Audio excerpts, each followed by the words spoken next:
Magandang araw po sa ating lahat, mga kababayan ko sa Luzon, Visayas, and Mindanao. And welcome back to my YouTube channel po.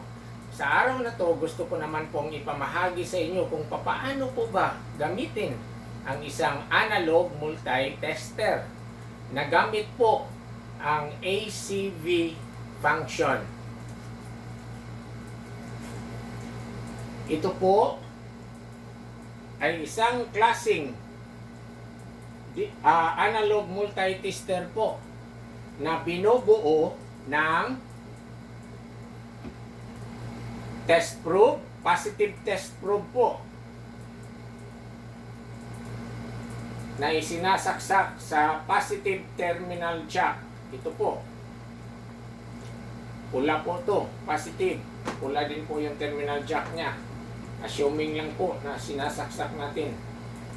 At meron naman din po tayong negative test probe and negative terminal jack po. May common po yan at may sign po na negative, assuming lang po sasaksak natin. At ito din po ay output terminal jack. Ginagamit po to sa ibang function. Meron din po tayo dito sa kabila. Ito po ay 0 ohms adjuster. Ginagamit po to sa pag-adjust ng resistance po sa pointer niya na dapat mag-0 ohms po siya pag gagamitin natin ang resistance function po. At ito din po dito, ito po ay ang zero adjuster. Kasi dapat po itong pointer natin, no, naka-zero po siya. Kasi kung advance po siya, madadaya na po yung value ng result po natin. Okay? Sa pag-check po ng mga result po, resistance, ACV or DCV po, dadayain na po niya.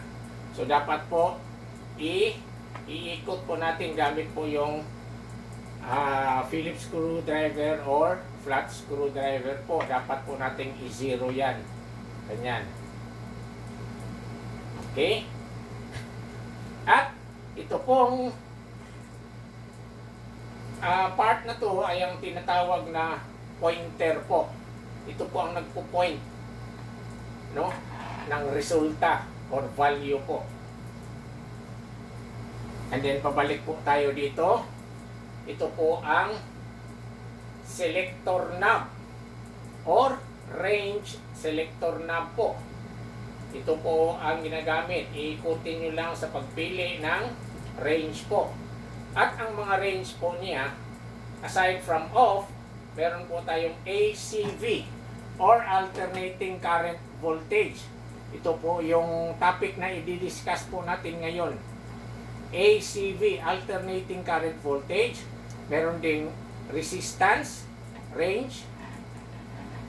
Meron po ding direct current milliampere, range. Ito po, DCMA. And meron din po tayong DCV or direct current voltage na range po. Ito na po. Ito po mga range niya. At pataas naman po tayo. Sa bahaging dito po, ito po ang tinatawag natin na ACV scale. Okay? Scale po. ACV. Naka-red po yan siya. So, pag ACV po, alternating current, may naka-color coded po yan siya na nakalagay po dyan ay red. Same as sa setting po niya, red. Okay? And dito naman po, ito po yun ang DCV scale. Yung nasa gitna. And ito naman po ang resistance scale.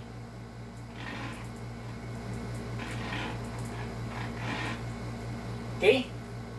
At saka itong mga guhit po dito, lahat po ng mga guhit dyan, yan po ang tinatawag na calibration. Yan, mga guhit po. Calibration po yan siya. Diyan po tuturo yung pointer natin para pagbasa po ng resulta sa mga chine-check natin. So, calibration po. At saka yung mga number dyan po ay halatang halata na mga numbers of calibration. Yan po, from 0 to 10 here, 0 to 50, 0 to 250. Okay. And meron din po akong ginawang chart regarding po sa topic natin ngayon, no? Sa paggamit ng ACV na function sa analog multitester. Ito po, ACV scale or settings and value per calibration. Meron na po akong ginawa, no, na chart para madaling-madali na lang po kayong makaintindi. So, may settings po tayo, 10 ACV, 50, 100, 250, and 1,000. Okay? And, per calibration po daw niya, pag nag-setting ka ng 10 ACV, that is 0.2 daw per calibration. Okay? Pag 50, 1 per calibration po. Pag 100, 2 per calibration. Pag 250, 5 per calibration. At pag 1,000 po, 20 per calibration. Okay? So mag-start na po tayo na i-discuss po yung topic natin ngayon sa paggamit po ng ACV. ACV range or function po. So halimbawa po, so ito po isang klase ng analog multitester. So, yung iba po dyan, baka hindi po kaparihan nito, pero at least po, yung diniscuss po natin ngayon, ay siya pa rin po yung gamitin nyo sa ibang klaseng analog multitester. Okay? So, ang multitester na to ay meron lang pong 4 na range setting po sa ACV. So since ACV lang tayo, dito tayo magfo-focus at dito din po tayo magfo-focus sa scale na to. Huwag po kayong tumingin doon. Pero paalala lang po, itong tatlong set ng numbers of calibration from 0 to 10, 0 to 50, 0 to 250 ay pwede po natin gamitin lahat dito. Depende po sa setting. Like for example, setting po. At bibigyan din po natin ng answer. Ito na po. Setting po 10. 10 ACV. Tingin kaagad tayo doon po. Sa setting natin. 10 ACV. Yung setting. Per calibration po daw, yung value niya ay 0.2. Okay? So, pag 10 ang setting, kada guhit po nito ay 0.2 po. Okay, example. Chinek mo na po yung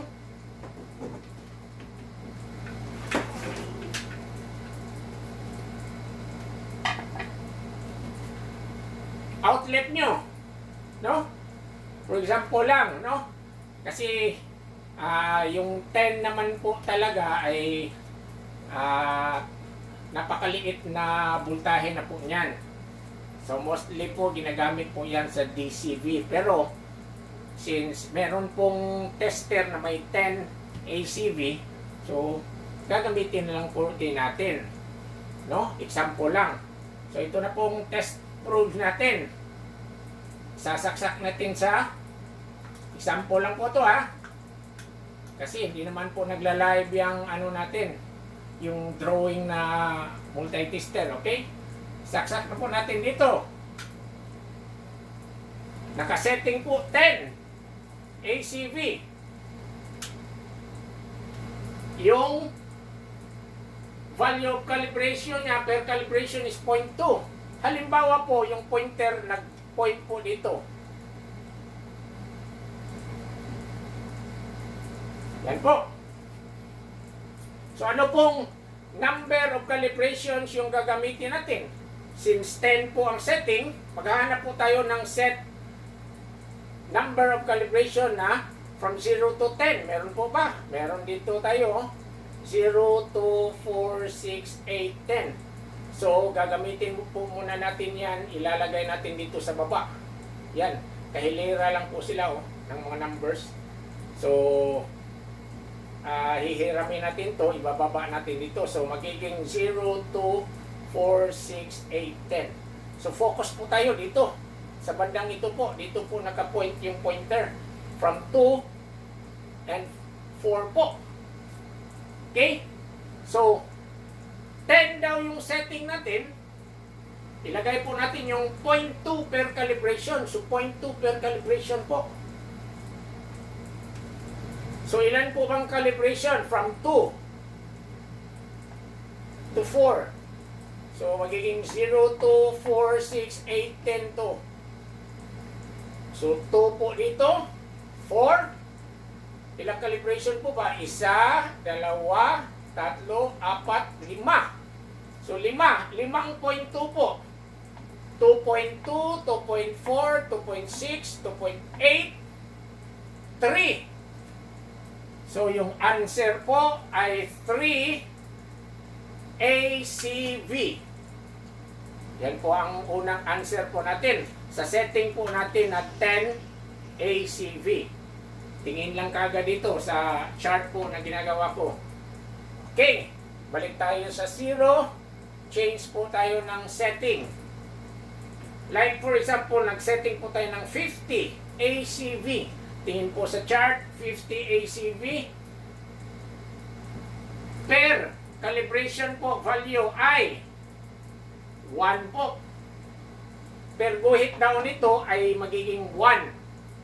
Basta nag-setting po tayo ng 50. Okay. For example po, yung pointer niya ay nag-deflect po dito. Yan. Meron po ba tayong numbers of calibration na from 0 to 50? Meron po. Ito po. 0, 10, 20, 30, 40, 50. Ihiramin po natin yan. Ilalagay po natin dito sa baba. So, magiging 0, 10, 20, 30, 40, 50 na po yan. Focus po tayo in between sa 20 and 30. Yung tinutumbok po ng pointer natin. So, ilang ano ba siya? Ilang calibration po ba? From 20 to 30. So, from 20 po, meron siyang 1, 2, 3, 4, 5, 6 na calibration po. And per calibration po daw niya ay 1. 6. So from here po, 20 plus 6 is 26 ACV po. Yung answer natin. Yung nakuha nating resulta is 26 ACV from the setting of 50 ACV po. Okay, balik na rin po tayo sa 0. And then, setting po natin, change po natin sa 250. Yan. 250, tingin dito po. Sa settings natin, 250 ACV. Per calibration value daw ay 5. 5 po. So, per guhit po daw dito ay magiging 5 yan ha. Tandaan nyo po. Dito po tayo mag-focus ha. Huwag kayong tumingin doon sa ACV at saka resistance kasi ACV po tayo. Dito po tayo, focus. Kasi ito pong pointer natin, kita nyo, lagpas po yan. Pa-resistance scale po. Ha? Baka malito po tayo. Okay. 250, meron po ba tayong set numbers of calibration from 0 to 250? Meron po, ito po. Naka-plastada na po. 0, 50, 100, 150, 200, 250. Okay? So, andyan na po siya. So, If the pointer points here, the same procedure po. Sinasaksak natin to dito, mag-deflect po yung pointer natin. So halimbawa, dyan po siya nagpwesto. Okay? Babasahin na po natin. 250 per calibration is 5 daw po. Ilan ba? From 150, 1, 2, 3, 4. There are 4 calibrations po. From 150. And tig 5 po daw siya per calibration. So bilangin na po natin. 150, 155, 160, 165, 170 po. Yung value po o resulta na nakuha natin or ang answer po niyan ay 170 ACV. And last but not the least po, balik natin sa 0, setting po natin selector knob to 1000. Okay? Tingin po dito, 1000 ACV, 20 po per calibration. So ito na po ang mangyayari. Meron po ba tayong 1,000 set of numbers of calibration? Wala. Meron tayo 0, 2, 4, 6, 8, 10 po. So ang gagawin po natin ay dadagdagan natin ng tig 2 0. So magiging 1,000 na po yan. Lagay natin dito 800, dito 600, 400, 200. Okay. If the pointer points dito po, pag dyan nag-point yung pointer. So magpo-focus po tayo dito. 200 and 400 po. Okay? So per calibration is 20. Ilang calibration po ba to? 1, 2, 3, 4, 5, 6, 7. So 20 each calibration from 200, 220, 40, 60, 80, 300. 320, 340. Ang resulta po ay 340. Kasi meron na po tayong chart dito, may value per calibration na po. Madali lang po maintindihan yung function po na ACV na tinuturo ko sa inyo ngayon. So tapos na po tayo.